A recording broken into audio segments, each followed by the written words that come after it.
தியாகராஜன் புதிதாக வாங்கியிருந்த பங்களாவை சுற்றி பார்வையிட்டுவிட்டு தமயந்தியும் காந்திமதியும் அப்பொழுதுதான் திரும்பி வந்தார்கள். என ஆயாசத்துடன் பெருமூச்சு எறிந்து கொண்டு மின்சார விசிறிக்கு அடியில் இருந்த பெரிய சோபா ஒன்றிலே சாய்ந்து கொண்டாள் காந்திமதி. அருகில் வந்து அமர்ந்த தமயந்தி, பெரியம்மா, ரொம்ப களைச்சி போயிட்டீங்களே, ஏதாவது கொஞ்சம் சூடாக சாப்பிடுகிறீர்களா என்று கனிவுடன் விசாரித்த வண்ணம் காந்திமதியின் முகத்திலே அரும்பி நின்ற வியர்வை துளிகளை தன் புடவை தலைப்பால் துடைத்து விட்டாள். முன்போல ஓடி ஆடி வேலை செய்ய உடம்புல சக்தி இப்போ குறைஞ்சி போச்சு. ஒரு வாட்டி அந்த தோட்டத்தை சுற்றி வர்றதுக்குள்ள மூச்சே போயிடும் போல எனக்கு தோணுச்சு. வயசு கொஞ்சமாவா ஆகுமா? இந்த தைக்கு 52 முடிஞ்சு போகுது என்றாள் அலுப்புடன் காந்திமதி. உங்களை பார்த்தால் யாரும் அவ்வளவு வயசுன்னு மதிக்கவே மாட்டாங்க பெரியம்மா. இன்னமும் உங்கள் தலைமுடி அதிகமாக நரைக்க கூட துவங்கலையே என்று ஆச்சரியத்துடன் கூறிவிட்டு தமயந்தி மிக்க உரிமையுடன் காந்திமதியின் மடி மீது தலையை சாய்த்து கொண்டு சோபாவில் படுத்து கொண்டாள். தம்மா, காலை நோகுதடா கண்ணு. தோட்டத்தை அதிகம் சுற்றி பார்க்க வேணாம்னு அதுக்குத்தான் சொன்னேன். கொஞ்சம் காலுக்கு எண்ணெய் தடவி பிடிச்சு விடட்டுமா? பெரியம்மா மிகவும் கவலையுடன் வினவினாள். அதெல்லாம் ஒன்றும் வேணாம். ரொம்ப நேரம் நடந்தால் கொஞ்ச நேரம் அப்படித்தான் நோவும், பிறகு சரியாயிடும். பெரியம்மா, பங்களா பார்த்தீங்களா? எவ்வளவு அழகு என்று கூறினாள் தமயந்தி. ஆமாங்கண்ணு, ஒவ்வொரு பாகும் நல்ல அழகும் அந்தமும் அமைஞ்சிருக்கு. உனக்கு நல்லா பிடிச்சிருந்தா சரிதான். அதில் இருந்து கொடுத்தனம் பண்ண போகிற எஜமானி இனி நீ தானே. இந்த பங்களா வாங்கின முகூர்த்தம் சீக்கிரம் வீட்டில் கல்யாணம் நடந்து நீங்கள் 2 பேரும் குடியும் கொடுத்தனவுமா இருக்கணும், அவ்வளவுதான் என்று ஆசீர்வதித்தாள் அவள். சங்கோஜத்தினால் சிவந்து போன தன் முகத்தை புடவை தலைப்பில் மூடிக்கொண்ட தமயந்தியின் உள்ளம் சில நிமிஷங்கள் ஆனந்தத்தில் தவித்து கொண்டது. தோட்டத்தில் எத்தனை புஷ்ப செடிகள்! மல்லிகை வகையில் 1 டஜனுக்கு மேலே பல தினசுகள் இருந்ததை கவனித்தீர்களா? இனிமேல் உங்கள் பூஜை அறையில் மல்லிகை மனம் ஆளையே தூக்கி அடிக்கப் போகுது, பார்த்துக்கோங்க என கேலியாக கூறினாள்.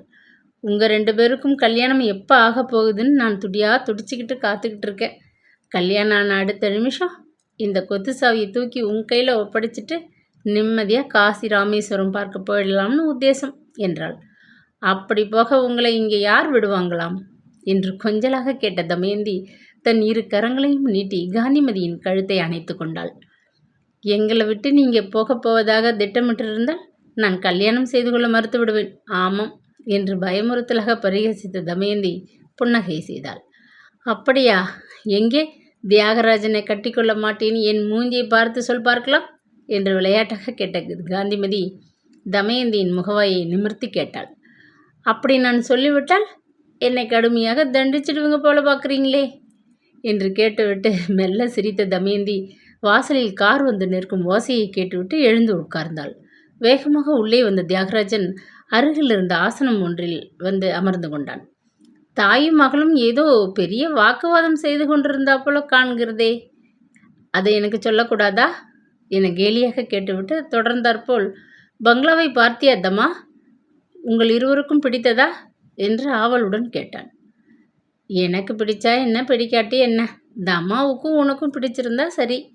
இனி அதை ஆண்டு அனுபவிக்கப் போகிறது நீங்கள் 2 பேரும் தானே என்று கூறிவிட்டு காந்திமதி அம்மாள் எழுந்திருந்தாள். தனக்கு ஏற்பட்ட சங்கோஜத்தையும் ஆனந்தத்தையும் கட்டுப்படுத்த முயன்ற தமயந்தி தரை மீது பறந்து விழுந்த பத்திரிகை தாள் ஒன்றை பொறுக்கி எடுக்க முயற்சிக்கிறவள் போல் கீழே குனிந்து கொண்டாள். இதோ உள்ளே போய் நான் ராஜாவுக்கு காபி பலகாரம் எடுத்துக்கொண்டு வருகிறேன் என்று கூறிவிட்டு காந்திமதி அம்மாள் அவ்விடத்தை விட்டு எழுந்து சென்று விட்டாள். தமா என்ற கனிவு நிறைந்த குரலை கேட்டு திடுக்கிட்டு நிமிர்ந்தாள் அவள். அத்தை சற்று முன் கூறியதை கேட்டாய் அல்லவா? அவர்கள் மனோபிஷ்டமும் என் மனதிற்கு மிகவும் ஒத்ததாக இருக்கிறது. உன் மனதை பற்றி அறிய வேண்டியதுதான் பாக்கியாக இருக்கிறது. புதிய கிரகத்திலே என்னுடைய வாழ்வை புதுமையாகவும் இனியதாகவும் ஆக்க என் வாழ்க்கையின் உற்ற துணைவியாக வேண்டும் என்று உன்னை கேட்டுக்கொள்கிறேன். உனக்கு சம்மதம்தானே என்று கேட்டுவிட்டு அவள் முகத்தை ஆவலுடன் உற்று பார்த்தான். உள்ளமும் உடலும் பரவசமடைந்து போன தமயந்தியால் பேசவே முடியவில்லை. ஆனந்த மிகுதியினால் அவள் கண்களில் லேசாக நீர் துளிர்த்தது. உணர்ச்சி வசத்தில் நெஞ்சம் படபடக்க பேச முடியாது, உதடுகள் மெல்ல அசைய அவள் மௌனமாக இருந்தாள். என்னதம்மா, சம்மதம் தானே என்று வற்புறுத்தும் தோரணையில் கேட்ட தியாகராஜன் ஆசனத்திலிருந்து எழுந்து அவள் அருகில் சென்று அமர்ந்து கொண்டான். இதற்குள் தன் உணர்ச்சிகளை ஒருவாறு கட்டுப்படுத்தி கொண்டு விட்ட தமயந்தி, ராஜ், இந்த தினம் என் வாழ்விலே ஒரு சுப தினம். தங்களை மணந்து கொள்வதை விட பெரும் பாக்கியம் எனக்கு வேறு ஏதேனும் உண்டா? ஆனால் என்று கூறிவிட்டு நிறுத்தினாள். ஆனால் என்றால் என வினவினான் ஆவலுடன் தியாகராஜன். ராஜ், நான் சம்மதம் என்று பூர்ண மனதுடன் மகிழ்ச்சியுடன் ஒப்புக்கொள்கிறேன். ஆனால் தங்களை மணக்க நான் விரும்புவது தங்களது தற்சமய அந்தஸ்திற்காகவாவது அல்லது தாங்கள் எனக்கு அளிக்கப் போகும் செல்வ சுகத்திற்காகவாவது அல்ல. 20 வருஷ காலமாக தங்களுடன் சிறு வயதிலிருந்து நெருங்கி பழகியதனால் ஏற்பட்ட தவிர்க்க முடியாத அன்பினால் வாழ்வு முழுவதும் தங்களை பிரியாது ஒன்றுபட்டிருக்க ஆசைப்படுகிறேன். இந்த அழிக்க முடியாத உண்மையை என்றாவது தாங்கள் சந்தேகிப்பதாக தெரிந்தால் அந்த துயரத்தை தாழ முடியாது என்றால் உணர்ச்சியால் தடைப்பட்ட மெல்லிய குரலில். அவளது வார்த்தைகளால் மன இலக்கம் எய்திய தியாகராஜன், தமா, உன்னை நான் அறியாதவனா? பல வருஷங்கள் நெருங்கி பழகிய நாம் ஒருவரை ஒருவர் நன்கு அறிவோம் அல்லவா? என்னுடைய குணங்கள், என்னிடம் உள்ள குறைகள் எல்லாம் உனக்கு நன்கு தெரியும். அதேபோல் உன்னிடம் உள்ள குற்றம் குறைகள், உனது நல்ல குணங்கள் எல்லாம் எனக்கு தெரியும். நாம் ஒருவரை ஒருவர் நன்கு அறிவோம். ஒருவரை ஒருவர் நேசிக்கின்றோம். ஒன்றாக வளர்ந்த நம்மை தம்பதியாக்கி பார்த்து மகிழ அத்தையும் ஆசைப்படுகிறார்கள். ஆகவே நம்மைவிட பொருத்தமான தம்பதி உலகிலேயே இருக்க முடியாது என துணிவாக சொல்வேன். உனக்கேன் விபரீதமான இல்லாத கவலைகள் எல்லாம் என வாத்சல்யமாக கேட்டான். நாணம் கலந்த புன்முறுவல் ஒன்று தமயந்தியின் மெல்லிய அதரங்களில் தோன்றி மறைந்தது. ராஜ், நாம் ஒருவரை ஒருவர் அறிவோம். இருந்தாலும் மனம் என்பது காலப்போக்கினால் பல சஞ்சலங்களுக்கு அடிமையாகலாம் அல்லவா? அதனால் என் மன உணர்ச்சிகளை தங்களிடம் ஒலிக்காது ஆரம்பத்திலேயே சொல்லிவிட துணிந்து விட்டேன். இரண்டாவதாக, ராஜ், தங்களிடம் நான் கேட்டுக்கொள்ள வேண்டியது இன்னொன்று இருக்கிறது. நாம் இருவரும் மிகவும் பொருத்தமான ஜோடி என தாங்கள் அன்பு மிகுதியால் இப்பொழுது பேசுகிறீர்கள். என்னிடம் உள்ள ஒரு பெரும் குறை தாங்கள் அறிந்ததுதான் என்று கூறிவிட்டு நீர் நிறைந்த கண்களால் அவனை ஏறிட்டு பார்த்தாள். சந்தோஷமாக பேச வேண்டிய இந்த சந்தர்ப்பத்தில் நீ இல்லாத கற்பனைகளினால் மனதை சங்கடப்படுத்திக் கொள்கிறாய் என்று அன்புடன் கடிந்து கொண்டான் தியாகராஜன் பதிலுக்கு. மணந்து கொண்ட பிறகு என்றாவது ஒரு சமயம் என் கால் ஊனம் தங்களுக்கு ஒரு பெரும் குறையாக தென்படுமானால் அதை என்னால் சகிக்கவே முடியாது. நொண்டி என தங்களால் அசட்டையாக கருதப்படுவதை விட நான் மரணத்தையே ஆசையுடன் ஏற்றுக்கொண்டு விடுவேன் என்று கூறிவிட்டு முகத்தை கீழே தாழ்த்தி கொண்டாள் தமயந்தி. மனவெழுச்சி மிக்க அடைந்த தியாகராஜன் அருகில் அமர்ந்து, தமா, கலாசாலையில் படித்தவள், என்னை விட மிகவும் கெட்டிக்காரி, புத்திசாலி என்றெல்லாம் நினைத்து பெருமையாக இருக்கிறேன். மகிழ்ச்சியான இந்த சமயத்தில் சம்மதம் என்று ஒரு வார்த்தையில் உன் மனதை வெளியிட்டு என்னை ஆனந்தப்படுத்த முயற்சிக்காது அசட்டு பெண் போல் கண்ணீர் விட்டு என்னை கலங்கச் செய்கிறாயே, இது நியாயமா என கேட்டான். கண்ணீரை துடைத்து கொண்ட தமயந்தி பதிலுக்கு லேசாக புன்னகை செய்துவிட்டு, ராஜ், நான் என்ன செய்யட்டும்? சிருஷ்டிகர்த்தா சிறு உணர்ச்சிகளை கூட தாழ முடியாது குழைந்து போய்விடும் மிக மென்மையான ஒரு உள்ளத்தை எனக்கு தந்துவிட்டான். அதிக ஆனந்தம் ஏற்பட்டாலும் சரி, அதிக துயரம் ஏற்பட்டாலும் சரி, நான் கண்ணீர் விட்டு அழுது விடுகிறேன் என்று கூறிவிட்டு வெட்கத்துடன் சிரித்தாள். அப்படியானால் என் பாடு மிகவும் சங்கடமானது என்று சொல். உனது கண்ணீர் ஆனந்தத்தை குறிக்கிறதா துயரத்தை குறிக்கிறதா என்று ஒவ்வொரு முறையும் ஆராய்ந்து அறிய ஒரு தனி திறமை வேறு எனக்கு ஏற்பட வேண்டும் இல்லையா என பரிகாசமாக கேட்டுவிட்டு, இப்பொழுது தற்சமயம் ஏற்பட்ட இந்த கண்ணீர் எதை குறிக்கிறது என்று விளையாட்டாக வினவினான். எல்லையற்ற ஆனந்தத்தை என பதிலளித்த தமயந்தி கன்னங்கள் இரண்டும் சிவக்க பரிவுடன் அவனை நிமிர்ந்து பார்த்தாள். ஒரு தட்டில் பலகாரமும் காப்பியும் எடுத்துக்கொண்டு அது சமயம் மெல்ல வந்த காந்திமதி அருகில் இருந்த மேஜை மீது அதை வைத்துவிட்டு, புது வீட்டுக்கு கிரகப்பிரவேசம் பண்ணினால் இந்த தடவை நம்ம உறவுக்காரர்களை எல்லாம் விடாமல் கூப்பிட்டு கொஞ்சம் விமரிசையாக செய்ய வேணும். நீ நல்லா சௌக்கியமாக இருக்கிறதை எல்லோரும் பார்க்கணும் என்றாள் மகிழ்ச்சியுடன். அத்தை, உங்கள் இஷ்டப்படியே புது வீட்டு கிரகப்பிரவேசத்தை விமரிசையாக கொண்டாடி விடுவோம். கிரகப்பிரவேசத்திற்கு சில மாதங்களில் இந்த வீட்டில் தாங்கள் மனம் மகிழும்படி எங்கள் திருமணத்தையும் விமரிசையாக நடத்த உத்தேசித்திருக்கிறேன். சரிதானே என்று கேட்டான் அவன். ஒரு கணம் விஷயம் விளங்காத காந்திமதி சஞ்சலத்துடன் விழித்தாள். அவளை நீண்ட நேரம் கலவரப்படுத்த விரும்பாத தமயந்தி மிகவும் இரகசியமான குரலில், பெரியம்மா, எங்கள் திருமணத்தை பற்றித்தான் சொல்கிறார். ராஜ் என்னை மணந்து கொள்ள விரும்பி கேட்டார். நானும் சரி என சம்மதித்து விட்டேன். தங்களுக்கும் சம்மதம்தானே என்றாள். சம்மதத்தை கேட்கிறாயே, இதைவிட சந்தோஷமான சங்கதி எனக்கு வேறு என்னமா இருக்கு? நீங்கள் 2 பேரும் என்னுடைய 2 கண்கள் போல் அல்லவா?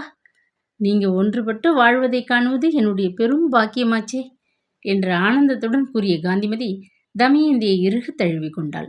அதற்கு பிறகு காந்திமதிக்கு திடீரென தன் வயோதிகத்தின் தளர்வு குறைந்து யௌனமும் புத்துயிர் பெற்று மீண்டும் திரும்பிவிட்டது போல் ஒரு தெம்பான உணர்ச்சி ஏற்பட்டது. புதிய வீட்டில் குடிபுகும் வைபவத்தை விமரிசையாக கொண்டாட வேண்டிய முஸ்தீப்புகளிலும் வரப்போகும் திருமணத்திற்காக முன்கூட்டியே செய்ய வேண்டிய பல ஏற்பாடுகளிலும் அவள் ஓய்வு ஒழிவின்றி ஈடுபட்டிருந்தாள். கிரகப்பிரவேசத்திற்கு 2 தினங்களுக்கு முன்பாக தமயந்தி லீவு எடுத்துக்கொண்டு வந்திருந்தாள். முன்கூட்டியே பல ஏற்பாடுகளை கவனிக்க தமயந்தியுடன் காந்திமதி புதிய வீட்டிற்கு 2 தினங்களுக்கு முன்பே புறப்பட்டு சென்று விட்டாள். வீட்டை கழுவுவதும் பெருக்கி சுத்தப்படுத்துவதும் ஜன்னல்களுக்கு விதவிதமான வர்ணத்திரை கட்டி அலங்கரிப்பதுமாக இவர்களுடைய பொழுது மிகவும் உற்சாகமாக கழிந்தது. கிரகப்பிரவேசத்திற்கு முந்தைய தினம் காலை அவசரமாக வெளியூரில் ஒரு காரியம் என காரிலே புறப்பட்டு சென்றிருந்த தியாகராஜன் அன்று சாயங்காலம் பொழுது முழுவதும் திரும்பவே இல்லை. இருட்டி வெகு நேரம் ஆகியும் அவன் வராததை பற்றி தமயந்திக்கும் காந்திமதிக்கும் கவலை தாழவே முடியவில்லை. விடிந்தால் கிரகப்பிரவேசம், ஊர் கூடிவிடும். இந்த பிள்ளையை இன்னும் காணலையே, வழியில் காருக்கு ஏதாச்சும் ஆபத்து ஏற்பட்டதோ என்னமோ என்று கவலையுடன் தனக்குள்ளே முணுமுணுத்த காந்திமதி வேலை மீது கவனம் செலுத்த முடியாது உள்ளுக்கும் வாயிலுக்குமாக அடிக்கொரு தடவை நடந்து கொண்டிருந்தாள். இரவு வெகு நேரத்திற்கு பிறகு பழக்கமான ஹாரன் இசை கேட்டதும் ஏக காலத்தில் திடுக்கிட்டு ஆவலுடன் தமயந்தியும் காந்திமதியும் எழுந்திருந்து வாயிற்பக்கம் சென்றார்கள். பங்களாவின் வாயிலில் அலங்காரமாக போடப்பட்டிருந்த பந்தலின் முன்னால் வந்து நின்ற காரிலிருந்து இறங்கிய தியாகராஜன் காரின் கதவை திறந்து விட்டுவிட்டு யாருக்கோ காத்திருப்பதை கண்ட காந்திமதி ஆவல் தாளாது வாயிற்படிக்கு அப்பால் சென்று எட்டி தலையை நீட்டி உற்று பார்த்தாள். பின் ஆசனத்திலிருந்து 3 பெண்களும் ஒரு புருஷனும் இறங்கியதை கண்டதும் யாரோ தியாகராஜனுக்கு தெரிந்தவர்கள் போல இருக்கிறது, மறுநாள் விசேஷத்திற்காக அழைத்து கொண்டு வந்திருக்கிறான் என எண்ணி சற்று அசட்டையாக உள்ளே போக திரும்பிய காந்திமதி தன் பெயரை சொல்லி யாரோ அழைப்பதை கேட்டு திடுக்கிட்டு நின்று விட்டாள்.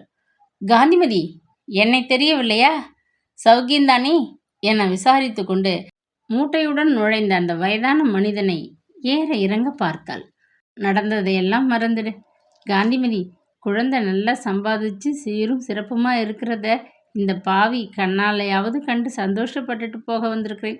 ஏ விஜயா, மோகனா, இங்கே வாங்கடி பெண்களா, இவ தான் அத்தை, உங்கள் அண்ணன் வாழ்வில் விளக்கேற்றி வைத்த தெய்வம், நமஸ்காரம் பண்ணுங்கடி. இவள் தங்க மனசால உங்களை வாழ்த்தினா நீங்கள் நல்லா இருப்பீங்க என்றாள் அமிர்தம். தன் பாதங்களில் விழுந்து கும்பிட்ட அந்த 2 பெண்களையும் அமிர்தத்தையும் தியாகராஜனையும் மாறி மாறி பித்தம் பிடித்தவள் போல் பார்த்து நின்ற காந்திமதியின் உள்ளத்திலே அது சமயம் ஒரு பெரும் புயல் வீசி கொண்டிருந்தது. வாங்க, உட்காருங்க என அவசரமாக உபசரித்து விட்டு தன் உணர்ச்சிகளை கட்டுப்படுத்தும் நிமித்தம் உள்ளே வேகமாக சென்றாள். என்ன பெரியம்மா, என்ன ஒரு மாதிரி இருக்கிறீங்க, உங்கள் உடம்புக்கு என்ன என பதட்டத்துடன் வினவிய தமயந்தி அவளை பின்தொடர்ந்து வேகமாக சென்றாள்.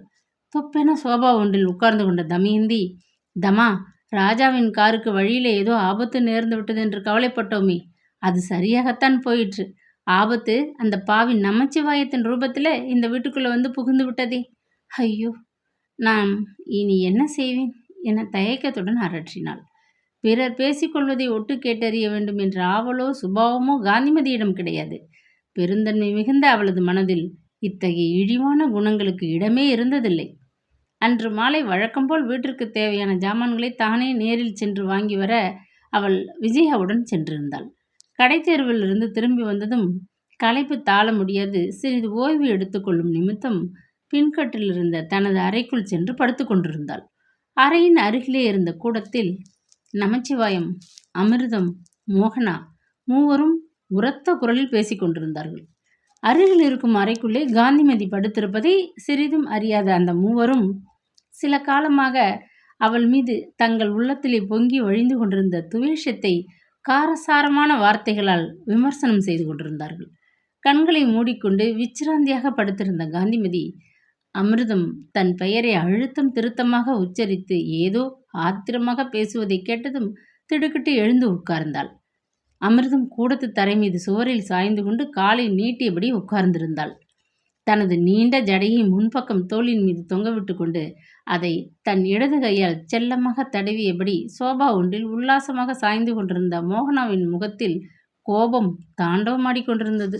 வெள்ளித்தட்டு நிறைய இருந்த ஆப்பிள் துண்டுகளை எடுத்து அவசர அவசரமாக தின்று கொண்டு ஊஞ்சலில் மெல்ல ஆடிக்கொண்டு உட்கார்ந்திருந்த நமச்சிவாயத்தின் தோற்றம் கூட்டத்திற்கு தலைமை வகிக்கும் அக்ராசனாதிபதி போல் தோன்றியது.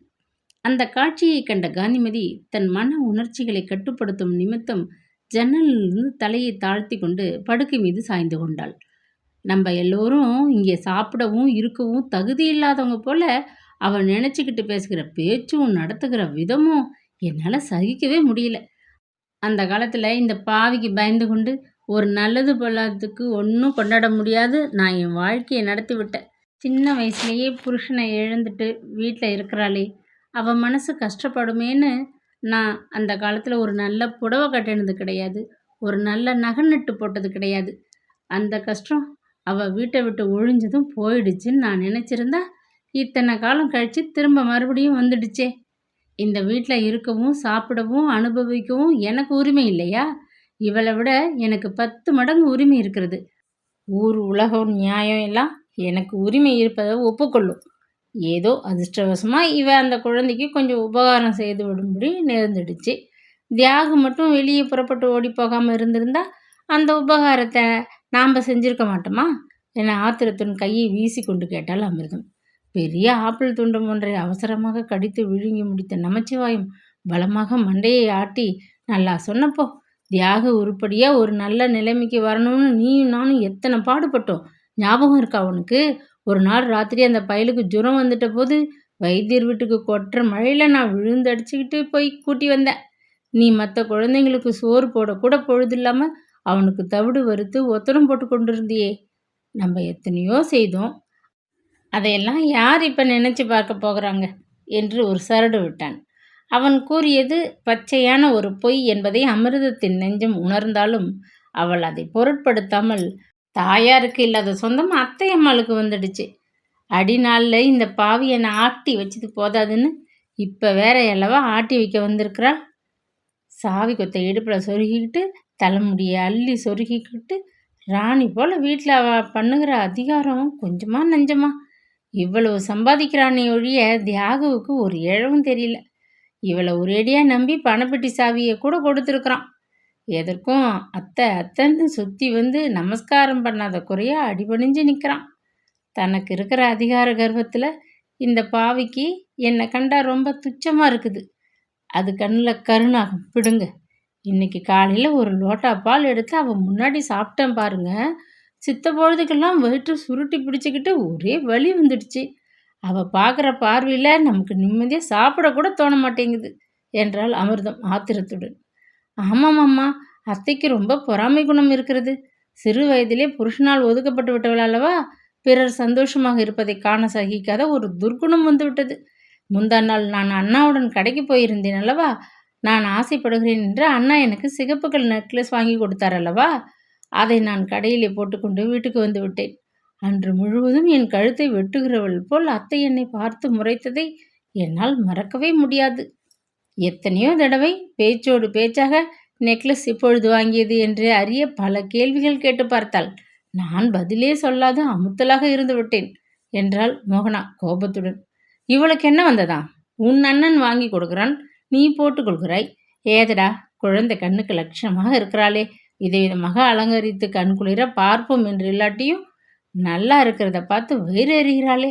பாவி, அவள் நாசமா போக என கை விரல்களை கோபத்துடன் சொடுக்கிவிட்டு தன் நாத்தியை மனதார சபித்தாள் அமிர்தம்மாள். என்னை கண்டாலே அத்தைக்கு பிடிக்கிறதே கிடையாது. நான் எது செய்தாலும் தப்பு போல கண்டிக்க வந்துடுறா. அடுத்தாற்போல் அந்த நொண்டிப்பிணம் இருக்கிறதே, அதை கண்டது மட்டும் எப்படி அன்பு பிரிட்டு கொண்டு ஓடி வருகிறது பார்த்தீங்களா? தமா தமா என்று அழைக்கிற குரலில் எத்தனை கனிவு! தமா தூங்கினாளா? தமா பால் சாப்பிட்டாளா? அப்பப்பா எத்தனை உபச்சாரம்! இந்த விஜயா இருக்கிறாளே, ரொம்ப சிநேகிதம். தமா ரொம்ப இனிமையான குணம் வாய்ந்த பெண், நல்ல லட்சியங்கள், சிறந்த கொள்கைகள் கொண்டவள், படித்தவள், அடக்கமான சுபாவம் உடையவள், அப்படி இப்படின்னு வாய்க்கு வாய் புகழ்ந்து கொண்டு திரிகிறாள். அந்த நொண்டியும் இங்கே வரும்போதெல்லாம் விஜி விஜின்னு தான் கூப்பிட்டு கொண்டு வருகிறாள். மற்றவர்கள் இருப்பது அவள் கண்ணில் சிறிது கூட படுவதில்லை. தான் படித்தவள், உத்தியோகம் செய்கிறவள் என்ற கர்வம். என்னை லட்சியம் செய்து பேசுவதே கிடையாது என்றால் சினம் தனியாத உரத்த குரலில் மோகனா. கடைசியாக தட்டில் இருந்த பழத்தொண்டத்தை ஒரே வாயில் காலி செய்துவிட்டு என்ற அலட்சிய பாவத்தில் சப்பு கொட்டினான் நமச்சிவாயம். சி, அது கிடக்கிறது ஷாம தேவதை. படித்து விட்டதான் படித்து. மூஞ்சியையும் முகரக்கட்டையும் சகிக்கல பார்க்குறதுக்கு. அது உடுத்தி இருக்கிற துணியும் அது செய்து கொண்டிருக்கிற அலங்காரமும் தியாகுவுக்கு சொந்தம்னு சொல்லிக்க கூட யோகிதை கிடையாது. போன சனிக்கிழமை காலையில் யாரோ ஒரு பெரிய மனுஷர் தியாகுவை பிஸ்னஸ் சம்மந்தமாக பார்க்க வந்திருந்தார்.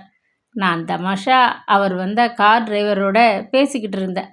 அப்போது அந்த நொண்டி சனியை நம்ம வீட்டு பெரிய காரில் ஆசிரமத்திலேருந்து வழக்கம் போல் வந்திருந்தது. அது காரை விட்டு இறங்கியதை கவனித்த அந்த டிரைவர் என்கிட்ட ரகசியமாக என்ன கேட்டான் தெரியுமா? இந்த வீட்டில் வேலைக்காரிகளுக்கு கூட கார் கொடுத்து அனுப்பிச்சு வரவழைக்கிறாங்களே, தேவலையே என்றான். அப்பா, ஒரு நிமிஷம் எனக்கு அவமானத்தில் நாக்க பிடுங்கி கொண்டு சாகணும் போல இருந்தது என்றான். அது சமயம் எதேச்சையாக அவர்களை தேடிக்கொண்டு அங்கே வந்து கொண்டிருந்த விஜயாவின் காதுகளில் அவனது வார்த்தைகள் அரைகுறையாக விழுந்தன. மாமா வழக்கம் போல தனது சகுனி பாகத்தை நடித்து கொண்டிருக்கிறார் என்பதை விரைவில் உணர்ந்து கொண்ட அவள், ஏன் அப்படியே செய்கிறது தானே, கை எச்சலாகிவிடும் என்று தயங்கிவிட்டீர்களோ என சுட சுட கேட்டுவிட்டாள். விருக்கென ஆசனத்திலிருந்து நிமிர்ந்து உட்கார்ந்த மோகனா குறுக்கிட்டு, அப்பாடி, இத்தனை நேரம் இந்த 5ஆம் படையை காணவில்லை என்று காத்து கொண்டிருந்தோம், வந்துவிட்டாய் சமயத்திற்கு என்றாள் எரிச்சலுடன். மோகனா, ரொம்பவும் துள்ள வேண்டாம், கொஞ்சம் நாவை அடக்கி பேசு. நான் ஒன்றும் 5ஆம் படை உத்தியோகம் செய்யவில்லை, நியாயத்திற்கும் சத்தியத்திற்கும் கட்டுப்பட்டு நடக்கிறேன், அவ்வளவுதான் என்றாள் விஜயா. அத்தை பின்னாடி கன்று குட்டி போல் ஓடிக்கொண்டு நாங்கள் பேசுவதை அவர்களுக்கு சொல்லிக் கொடுத்து கொண்டிருப்பது எனக்கு தெரியாது என நினைக்க வேண்டாம். அத்தை என்னை என்ன செய்துவிட முடியும்? அவளை படைத்த கடவுள் வந்தால் கூட ஒன்றும் செய்ய முடியாது. ஆனாலும் உனக்கு இத்தனை இழிவான குணம் வேண்டாம். அந்த நொண்டி சன்னியனுடன் சிநேகிதம் செய்து கொண்டு நீ எங்களுக்கு எதிராக நடப்பது கொஞ்சமும் நன்றாகவே இல்லை என்று அதட்டினாள் மோகனா. விஜயா பொங்கி எழுந்த கோபத்தை உதட்டை கடித்து கொண்டு சிறிது கட்டுப்படுத்தி கொண்டாள். நிதானமான குரலில், மோகனா, தமயந்தியை நீ நொண்டி என்று கூப்பிடுவதை இன்றுடன் நிறுத்திக்கொள். இது அத்தை காதிலோ அண்ணா காதிலோ பட்டால் பிறகு நீ மிகவும் வருத்தப்பட நேரிடும். மேலும் பிறரிடம் காணப்படும் அங்கஹீனத்தை பழித்து பேசுவது உன் போன்ற படித்த பெண்களுக்கு அழகா சொல்? தமயந்தியின் கால் ஊனமாகிவிட்டதற்கு அவளா பொறுப்பாளி?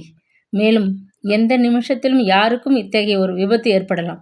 ஏன், நாளைக்கே ஒரு கார் விபத்தில் உன் கால் உடைந்து போகலாம், என் கை நொண்டியாகிவிடலாம். சிறிது நேரத்தில் என்ன நடக்கப் போகிறது என்று நமக்கு அறிய சக்தி இல்லை. அகம்பாவத்தில் கண்டபடி பேசிவிடுவது நல்லதல்ல என்றாள். பதிலுக்கு முகத்தை வலித்த மோகனா, அத்தை உனக்கு நல்லா தூபம் போட்டு வச்சிருக்காங்க, வக்காலத்து வாங்கி கொண்டு பேசுறியே என்றாள் ஏளனமாக. வக்காலத்தும் இல்லை, மண்ணாங்கட்டியும் இல்லை. விஜயா பேசுகிறதையெல்லாம் நீ நம்பி விடுகிறாயா மோகனா? அத்தை பக்கம் பறிஞ்சு பேசுகிறதை போல ஒரு நாடகம் இது. அத்தை அம்மாளை கையில் போட்டுக்கொள்ள அப்படியெல்லாம் பேசி காக்காய் பிடிக்கிறாள். செய், எப்படியாவது எல்லோரும் இந்த வீட்டிலே நிம்மதியாக ஒற்றுமையாக இருக்கணும், அதுதான் என்னுடைய ஆசை என்று கூறிவிட்டு கடகடவென சிரித்தான் நமச்சிவாயம். அதை கேட்ட விஜயாவிற்கு கோபம் பொத்து கொண்டு வரவே, மாமா, போதும் உங்கள் பரிகாசம். காக்காய் பிடிக்கும் வேலையெல்லாம் உங்களுடையது. அத்தையை தாஜா செய்தாக வேண்டியது எனக்கு ஒன்றும் இல்லை. உண்மையில் எனக்கு அத்தை மீது அவ்வளவு மதிப்பு ஏற்பட்டிருக்கிறது. வீண் பொறாமையில் உங்களுக்கு அவர்களுடைய உத்தம குணம் சிறிதும் தெரியவில்லை. கிரகப்பிரவேசத்திற்கு வந்ததாக கூறிக்கொண்டு வந்தோம். நடந்ததையெல்லாம் மறந்துவிட்டு அத்தை நம்மை எவ்வளவு அன்பாய் உபச்சாரம் செய்தார்கள். நமது கஷ்டத்தை அம்மா எடுத்து கூறியதும் அண்ணா நம் அனைவரையும் வீட்டை விட்டு வெளியேற்றி இருக்கலாம். ஆனால் அப்படி செய்யவில்லை. அடிநாளில் அம்மாவும் மாமாவும் தெரிந்தோ தெரியாமலோ செய்த பிசகையெல்லாம் மறந்து மன்னித்து விட்டார்கள். சென்று போனவர்களை பற்றி வாயை திறந்து ஒரு வார்த்தை சொல்கிறார்களா? நமக்கு நியாயப்படி உரிமையில்லாத இந்த சுகபோகத்தை நாம் இருந்து அனுபவிப்பதை பற்றி என்றாவது குறை சொல்லியிருக்கிறார்களா? வாய்க்கு வாய் அத்தையை பற்றி துச்சமாக பேசுவது தர்மமே இல்லை மோகனா. பேசுவதை ஊரார் கேட்டால் கட்டாயம் உன்னை போல் நன்றி கெட்ட பெண் இல்லை என்றுதான் பழிப்பார்கள் என்றாள். மோகனா தன் இடத்தை விட்டு துள்ளி எழுந்து நின்று கொண்டு தன் சிவந்த முகத்தை மிடுக்காக ஒரு முறை குலுக்கிவிட்டு, நன்றி, அத்தையிடம் நான் எதற்காக நன்றி காட்ட வேண்டும்? ஊரார் சொல்ல மாட்டார்களோ? என்னை பற்றி தவறாக பேசினால் நான் என்ன செய்வேன் தெரியுமா என பல்லை கடித்தாள். ஊரார் என்ன, சிநேகிதிகள் என நீ நம்பிக்கொண்டு தினமும் பங்களாவிற்கு அழைத்து காப்பியும் டிஃபனும் கொடுத்து கொண்டாடும் உன் கலாசாலை தோழிகள் உன்னை பற்றி பின்னால் என்ன பேசிக்கொள்கிறார்கள் என்பது தெரிந்தால் என்ன செய்வாயோ? உன் சிநேகிதிகளில் ஒருத்தி இன்னொருத்தியுடன் இன்று மாலை ஒரு புடவை கடையில் பேசிக்கொண்டிருந்ததை கேட்டேன்.